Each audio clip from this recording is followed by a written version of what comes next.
Back से पीछे लगे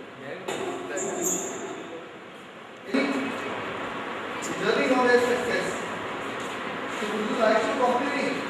Yes or no? What is yes is so faint? Idea दे सकता है कि मेंटल रीडिंग क्या चीज़ है? और आपसे एक रिक्वेस्ट है, please be here and be relax. और मैं चाहता हूँ ये पूरा सेशन एक इंटरेक्टिव सेशन हो, आप लोग पूरा इसमें इन्वॉल्व हो, आप इंजॉय करोगे, राइट? तो कोई बताएगा कि मेंटल रीडिंग क्या चीज़ होती है? किसी को आइडिया है कुछ?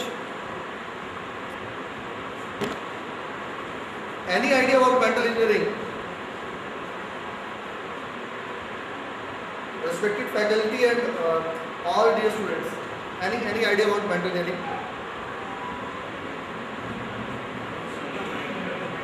As already I have said, this is a journey of success.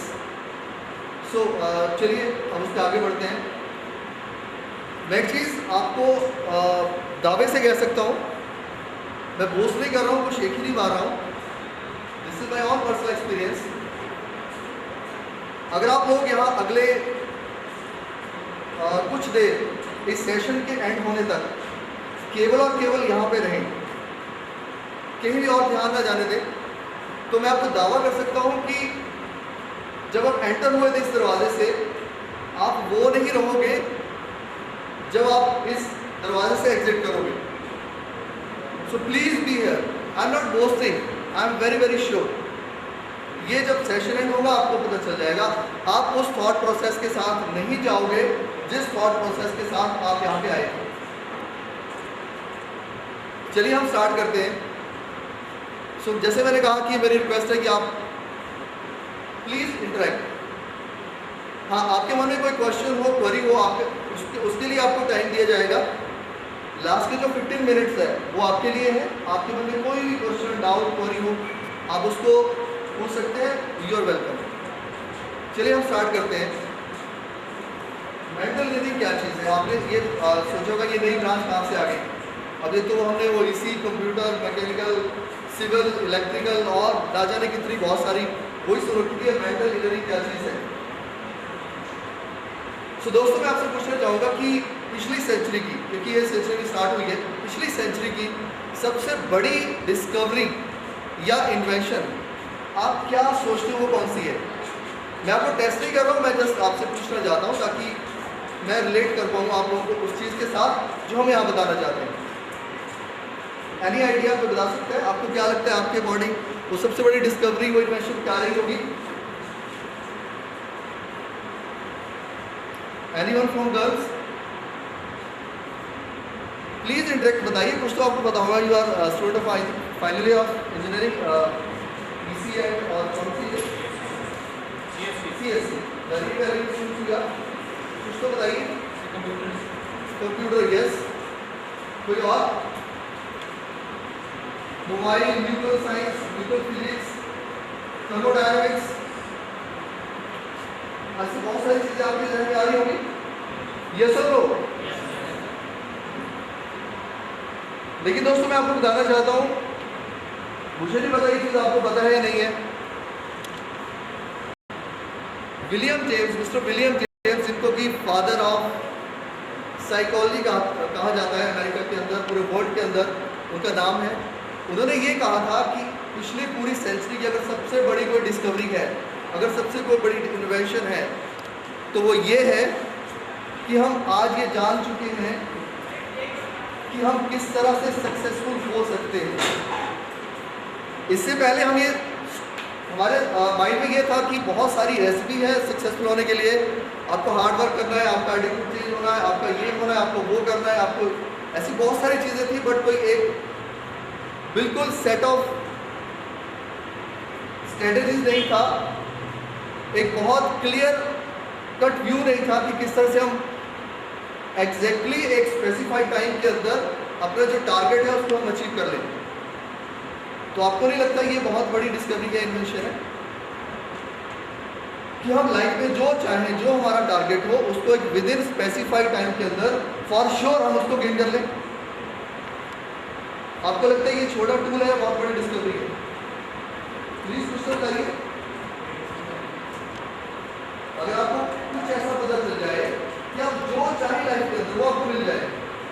आपके लाइफ के अंदर ही। नहीं तो क्या होता है, बहुत बार हम जीत जाते हैं और अक्सर हम हार जाते हैं। ऐसा होता है कि नहीं होता है? So today I am going to reveal this secret to all of you. I hope you will learn that, you will apply that on your life and you will enjoy it. तो चलिए start करते हैं। इससे पहले आप लोगों ने बचपन में कहानियाँ सुनी होगी। आई होप आपको अच्छी लगती है कहानी सुनना। अभी आप लोग बड़े हो गए हैं, मैच्योर हो गए हैं, तो कहानियों का रंग थोड़ा बदल, कहानियों का जो ढंग रंग वो बदल गया है, बट आई होप बचपन में आपको बहुत अच्छी लगी होगी। यस और no? This is like this. देखिए जिंदगी में जब भी आपको मौका मिलता है यस बोलने का, यस जरूर बोलिए। मैं आगे आपको कारण बताऊंगा यस बोलने का। क्या कह रहे हैं? Okay, thank you. चलिए, आपने अलादीन की कहानी सुनी है? अलादीन और उसका चिराग, Aladdin and his lamp. Aladdin की जीनी जो है, कभी आपके माइंड में आया? जरूर आया होगा, मेरे माइंड में तो बहुत आता था कि काश मुझे एक बार वो अलादीन का चिराग मिल जाए, थोड़ी देर के लिए मिल जाए। क्या आपके माइंड में कभी आया? नहीं आया? आप बहुत ज़्यादा शरीफ लगते हो। चलिए, क्या नहीं आया कोई बात नहीं, बट अगर मान लो, मैं थोड़ा सा बता देता हूँ, आप लोगों को पता होगा। अलादीन का चिराग ये था कि उसको एक चिराग मिला था, एक लैंप मिला था। उस लैंप को जब वो रब करता था अपने हाथ के ऊपर, तो उसके अंदर से एक जिन निकलता था और वो जिन बोलता था हुक्म मेरे आता था, और इमीडिएट वो जो उसको हुक्म देता था वो उसको सामने निकाल कर दे देता था, वो प्रोड्यूस कर देता था एकदम उसके सामने। ये आपके हाथ लग जाए तो आप उससे क्या विश मांगना चाहोगे? प्लीज, आप उससे क्या विश मांगेंगे? प्लीज, आपको क्या बता दें? आपको नहीं बता दें? आप क्या चाहेंगे? प्लीज अपना जो है वो बोलिए, नॉट इमीडिएट एनीबॉडी, जो आपके माइंड में आता है वो बोलिए प्लीज। वो तो मेमोरी का है, बट आप क्या बोलना चाहोगे? आप क्या मांग, अगर विश की बात करें तो आप क्या विश मांगना चाहोगे? एक सक्सेसफुल लाइफ, यस। कोई और? प्लीज आप लाइफ क्या चाहिए? सक्सेसफुल लाइफ आपको चाहिए। आपको क्या चाहिए?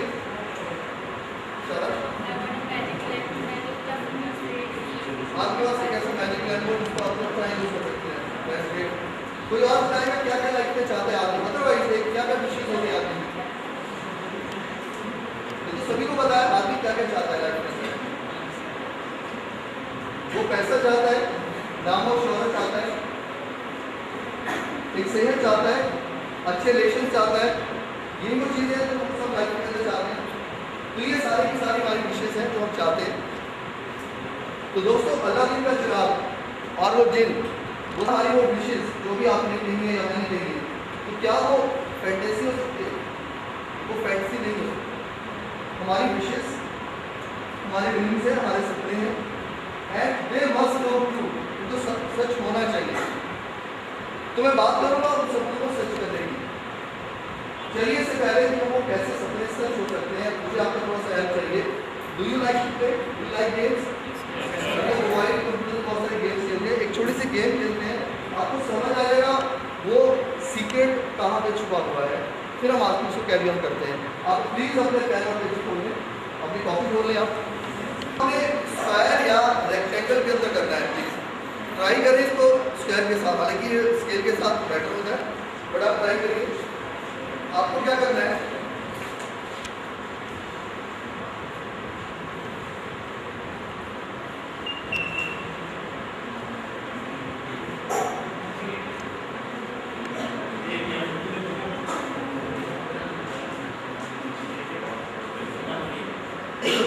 Please draw these 9 dots, 9 circles on your page. इसको ट्राई करिए स्क्वायर के अंदर हो, हालांकि मेरे वाला परफेक्ट स्क्वायर नहीं बना, बट आप ट्राई करिए। आप ड्राइंग आपकी बहुत अच्छी होगी।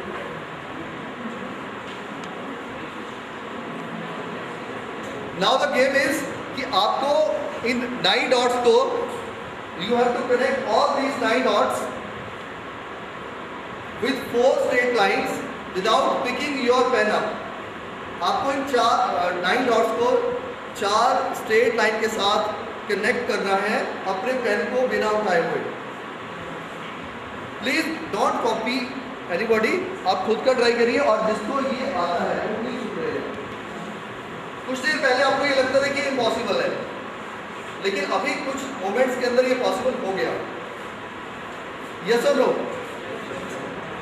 और लाइफ में ज़्यादातर ऐसे ही होता है. We impose our on limitation on our self. हम अपने आप को ये कहते हैं कि ये चीज़ नहीं हो सकती है, ऐसा नहीं पॉसिबल है. और वो किस पे बेस्ड होता है? हमारी ओल्ड बिलीव्स और ओल्ड एक्सपीरियंस के बेस्ड होता है. और हम कह देते हैं ऐसा पॉसिबल नहीं है. लेकिन दोस्तों ऐसा नहीं है. अगर आप थोड़ा आगे बढ़ेंगे, हम इस पर टाइम वेस्ट नहीं करेंगे. मेरा जस्ट जो मोटिव था वो था कि आपको ओपन अप करना. तो आप इसको ट्राई कर सकते हैं with 3 lines, with 2 lines, with even single line. ये पॉसिबल है. और मैं आपको थोड़ा एक्सप्लेन भी कर देता हूँ कि ये पॉसिबल क्यों नहीं लग रहा था. जब आपने इसको स्टार्ट किया तब आप ट्राई कर रहे थे. आप किसी एक डॉट से स्टार्ट करते थे और आपका एक इंटरनल लिमिटेशन ये कहती थी कि हमने स्क्वायर के बाहर नहीं जाना है. एक इमेजिनरी स्क्वायर जो बना रखा था आपके पेज पर, हालांकि बहुत सारा खाली स्पेस भी था. लेकिन ये पॉसिबल हो पाया जैसे ही हम उस स्क्वायर के बाहर गए. हमने उस लिमिट को, जो एक इमेजिनरी लिमिट थी, उसको हमने ब्रेक किया. इमीडिएट वो चीज़ जो हमें थोड़ी देर पहले इम्पॉसिबल लग रही थी वो पॉसिबल हो गई. तो मुझे आपको आज यही कुछ बताना है कि उन लिमिटेशंस को कैसे ब्रेक करें. जो प्रोग्रामिंग ऑलरेडी हमारे माइंड के अंदर हो चुकी है. This is all scientific. ये हाइपोथेसिस नहीं है कोई. All scientific. पिछले पूरी सेंचुरी में से बहुत ज़्यादा रिसर्च हुआ है, बहुत ज़्यादा, और बहुत सारे एमिनेंट. और कमाल की बात यह है कि क्वांटम फिजिक्स इसको प्रूव करती है. तो ऐसे कुछ नहीं है कि हम हवा में कोई बात कर रहे हैं. तो let us C a video. वो आपको रिलेट करेगा कि आज कितना रिसर्च इस पे हो रहा है. तो हम विजुअल देखेंगे.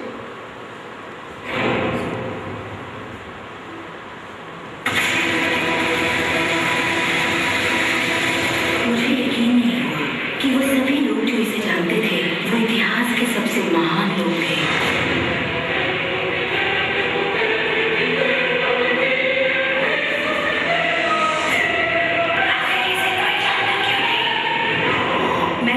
चाहती थी कि इस रहस्य को दुनिया के साथ बांटूं. मैंने उन लोगों की तलाश शुरू कर दी जो आज जिंदा हैं और रहस्य को जानते हैं. एक एक करके वो सामने आने लगे.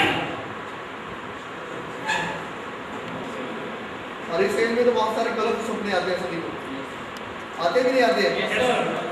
चलिए गुड. इसका सब मतलब समझ आता है कि आप नॉर्मल है. तो मैं ड्रीम्स की अगर बात कर रहा हूँ तो मैं उस ड्रीम्स की बात नहीं कर रहा हूँ जो हम सोने के वक्त देखते हैं या सोते हुए देखते हैं. मैं उन ड्रीम्स की बात कर रहा हूँ जो हम अपनी जागती हुई आंखों के साथ देखते हैं. क्या आप ऐसे ड्रीम्स देखते हैं? यस और नो? देखते हैं कि नहीं देखते हैं? सो क्या आपको पता है कि ड्रीम देखने वालों की 3 कैटेगरीज होती हैं. एक वो लोग जो ड्रीम देखते हैं उनको हम ड्रीमर्स बोलते हैं. एक वो लोग जो ड्रीम ब्रेकर्स होते हैं, यानी जिन्होंने सपने देखे थे लेकिन वो सपने टूट गए हैं. एक वो कैटेगरी होती है. और एक कैटेगरी होती है ड्रीम अचीवर्स. और दोस्तों बड़े एक ट्रेजिक जो स्टैटिस्टिक्स है वो ये है कि पूरी दुनिया के अंदर अगर आप मेजर करते हैं, काउंट करते हैं सॉरी, तो आपको जस्ट लेस देन 1% जो लोग हैं वो ड्रीम अचीवर कैटेगरी के अंदर आते हैं. बाकी के लोग आइदर दे आर ड्रीमर्स और ड्रीम ब्रेकर्स. तो आप किस कैटेगरी में आना चाहोगे? If choice is given to you, dream achievers में. तो क्या हमारे पास कोई ऐसा रेसिपी है कि हम ड्रीम अचीवर्स में ही आए? आप बहुत सारे ड्रीम अचीवर्स का नाम ले सकते हो हिस्ट्री में और प्रेजेंट लाइफ में. बता सकते हैं कुछ नाम? बहुत सारे नाम है, सैकड़ों नाम है. अब हम भी चाहते हैं कि हम उनकी तरह ही बने. Because they are Sachin Tendulkar, yes. Dhirubhai Ambani, yes. Tata, Birla, Ambani, for so many names आते हैं ना। अगर आप नाम गिनना शुरू करेंगे तो बहुत सारे नाम हैं। सो क्या yes, Osama bin Laden is right, but वो उसने जो किया वो एक नेगेटिव सेंस में किया। He is achiever but in negative sense. Would you be like to be like Osama bin Laden? Nobody likes to be, है ना? Nobody likes to be like Hitler और ओसामा बिन लादेन और so on, ठीक है ना? अब बात कर रहे हैं अपनी पॉजिटिविटी, मतलब एक पॉजिटिव, जैसे मैंने कहा हमारी विशेष हमारी ड्रीम्स है और हमारी ड्रीम्स वो है वो सच होने ही चाहिए। तो जो ड्रीम अचीवर्स है उन्होंने कॉन्शियसली अनकॉन्शियसली कुछ ऐसा किया जिससे कि वो ड्रीम अचीवर्स की कैटेगरी में आए। क्योंकि ड्रीमर्स जो है वो उनकी कैटेगरी आती है 30%, ड्रीम जो ब्रेकर्स है उनकी कैटेगरी है 69.9%, और जो ड्रीम अचीवर्स होते हैं दे आर ओनली जस्ट 1.1%, यानी 1/10%। तो बहुत छोटी कैटेगरी है। लेकिन अब ये सीक्रेट जो है जो मैं आपको रिवील करने जा रहा हूँ वो रिवील हो चुका है। इससे पहले ये पता नहीं था, तो आज इसलिए इसको सबसे बड़ी डिस्कवरी कहा जाता है कि हम जो चाहें एक स्पेसिफाइड टाइम के अंदर अपनी लाइफ के अंदर उसको हम अचीव कर सकते हैं। सो आप जानना चाहोगे? चलिए, बहुत कम लोग जानना चाहते हैं, मुझे लगता है ज़्यादातर लोग, सभी लोग जानना चाहते हैं। हम आगे आते हैं थोड़ा सा, अब ये कैसे पॉसिबल हो सकता है। To reintroduce is equal to the infinite power that belongs to him. ये पावर कहीं बाहर नहीं है, वो पावर हमारे अंदर ही है। जस्ट उसको हम रीइंट्रोड्यूस करेंगे। कुछ बाहर से कुछ भी आपके कोई चिप नहीं लगने वाली है। वो क्या है, चलिए हम जानते हैं थोड़ा सा उसको। मैं आपको थोड़ा सा बताना चाहूँगा वर्ल्ड का जो मोस्ट एडवांस कंप्यूटर है, यानी सुपर कंप्यूटर की हम बात करते हैं। आप लोग बहुत सारे कंप्यूटर उसमें हैं, आपकी क्लास कंप्यूटर इंजीनियरिंग है ना कुछ लोग, तो आपने सुपर कंप्यूटर उसके बारे में आप जानते हैं, थोड़ा बहुत पढ़ा होगा आपने। उनको सुपर कंप्यूटर क्यों बोला जाता है, बताएगा कोई? यस, हाँ, बिकॉज दे परफॉर्म लार्ज और they process large data within few second, इसलिए उनको बोला जाता है कि वो बहुत सारी inputs at a time process कर देते हैं, right? Thank you, very good. लेकिन दोस्तों इसलिए उनको एडवांस, उनको हम सुपर कंप्यूटर बोलते हैं ना। चलिए मैं आज आपको थोड़े सा और दूसरे सुपर कंप्यूटर के बारे में बताना चाहता हूँ, क्योंकि मैं आप लोगों के लिए टोटली अननोन हूँ, बिल्कुल मैंने कोई इंट्रोडक्शन नहीं दिया सिवाय अपने नाम के, और वो नाम इस बॉडी का है। मैं कौन हूँ मुझे भी नहीं पता, राइट? तो एक अननोन आदमी आपके सामने ये कहे कि ये सब कुछ जो मैं बोल रहा हूँ वो ऑथेंटिक है, ये सच है, जाहिर सी बात है आप विश्वास नहीं कर सकते। लेकिन आगे जो मैं करने जा रहा हूँ वो थोड़ा सा आपको कहीं ना कहीं विश्वास दिलाएगा। मैंने अपना इंट्रोडक्शन इसलिए नहीं दिया क्योंकि मैं नहीं चाहता था कि मैं अपना इंट्रोडक्शन दूँ, वो सेशन के एंड में दूंगा, क्योंकि ये कंसेप्ट ही मेरी इंट्रोडक्शन है। चलिए, तो मैं एडवांस कंप्यूटर की बात करता हूँ, तो उसमें क्या होता है कि मिलियंस ऑफ बाइट्स का जो इनपुट है वो विद इन 1 सेकेंड प्रोसेस कर देता है, इसलिए हम उसको सुपर कंप्यूटर बोलते हैं। अब अपनी बॉडी की बात करते हैं। सभी को पता है कि हमारी 5 सेंसेस है, आई, ईयर, नोज, टच, फील, और इसके अलावा हमारे बहुत सारे बॉडी के ऑर्गन्स हैं, नर्व्स हैं। अब मैं अकेले बात करूँगा, हमारी जो आंखें हैं, only with our eyes every moment 4 lakh million bytes input आपके ब्रेन को जाता है, और brain with the speed of light उसको प्रोसेस करता है इनटू द 3 डायमेंशनल, उस ऑब्जेक्ट को जो आपने देखा 3 डायमेंशनल, उसको मोशन भी साथ में आता है, उसमें कलर भी साथ आता है। और मैं सिर्फ एक आइज की बात कर रहा हूँ। आपके इसके अलावा 4 सेंसेस हैं, बाकी ऑर्गन्स हैं जो आपके इंटरनल जो सारा प्रोग्राम चल रहा है, सारे ऑर्गन्स ऑपरेट हो रहे हैं। इसको हम इंटेंशनली ऑपरेट नहीं कर रहे हैं, ऑटोमेटिक ब्रेन कर रहा है। तो आपका ब्रेन एट ए टाइम किसी भी सुपर कंप्यूटर से कहीं ज़्यादा, तो ऐसा कोई शायद ही सुपर कंप्यूटर बने, और शायद पॉसिबल नहीं है कि जो ब्रेन की परफॉर्मेंस को कंपटीशन दे पाए, वो पॉसिबल नहीं। तो आपको समझ आ गया कि भगवान ने 2 कानों के बीच में वो जो कंप्यूटर हमारे लिए रखा है वो सिर्फ छोटे मोटे काम करने के लिए नहीं रखा है। जब इंसान ने कंप्यूटर बनाया था तो किस लिए बनाया था? वो कुछ छोटे मोटे काम करने के लिए नहीं बनाया था कि 2 + 2 = 4 करने के लिए, वो हम आसानी से कर लेते थे। हम वो इसलिए बनाया गया था ताकि हम वो काम कर पाएँ जो एक इंसान की काबिलियत से थोड़ा सा ज़्यादा बढ़े। और भगवान ने भी हमारा जो ब्रेन है वो इस तरह से रखा है कि हम छोटे मोटे काम ही ना करके कुछ बड़ा भी करें।